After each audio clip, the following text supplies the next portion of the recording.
copii s-au apropiat de Domnul. Și stând Domnul jos, așa cum stați voi acum pe butuc, pe o piatră, un copil s-a așezat în brațele lui, în brațele tatălui, am spune noi. Și am să vă citesc cuvântul cu privire la această întâmplare. I-au adus niște copii ca să se atingă de ei, dar ucenicii, când au văzut lucrul acesta, l-au certat pe aceia care îi aduceau.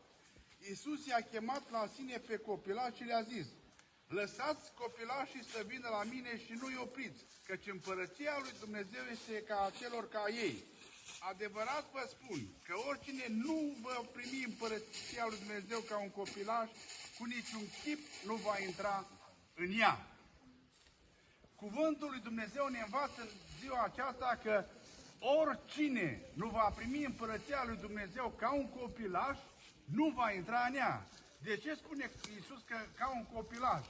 Copiii sunt cele mai ființe mai, cum zice, blânde, mai fine, așa să spunem.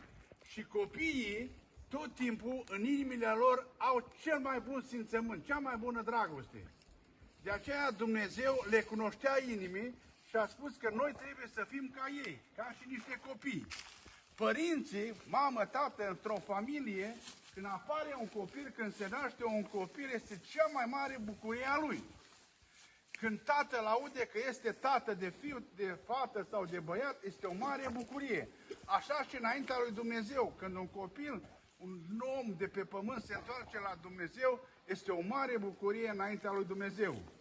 Copilașilor, vreau să vă spun așa, iubiți-vă părinții, iubiți-i pe cei de lângă voi. Voi aveți o inimă mult mai mare ca o inimă a noastră.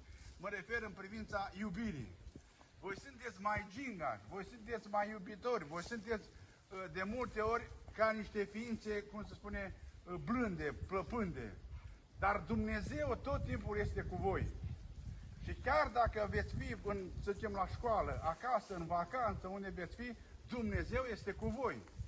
Sunt foarte mulți copii, și avem și noi, cum sunteți și voi, în care au cântat, au vestit pe Dumnezeu, s-au bucurat, au lăudat pe Dumnezeu și părinții lor s-au întors la Dumnezeu.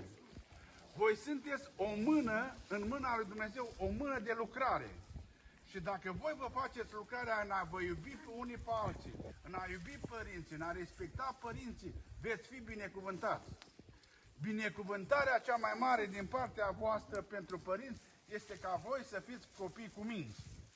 Și dacă voi sunteți copii cu minți și exemple în jur, Dumnezeu vă iubește și pe voi mai mult. Când într-o familie este o unitate, este o dragoste, o părtășie, atunci binecuvântările lui Dumnezeu intră în casa aceea. Când copiii se înțeleg cu părinții, când părinții se înțeleg cu copiii, atunci binecuvântările se revarsă din ce în ce mai mult în casa aceea. În porunca a patra, Dumnezeu spune așa, că să ne cinstim părinții. Și dacă ne cinstim părinții, zice cuvântul lui Dumnezeu, vom primi binecuvântări. Dar dacă nu ne vom cinsti părinții, vom primi pedepse, vom primi blesteme. De aceea, gândiți-vă de fiecare dată, când stați în preajma părinților și ați greșit, nu vă fie frică să vă cereți iertare. Pentru că părinții vă vor ierta.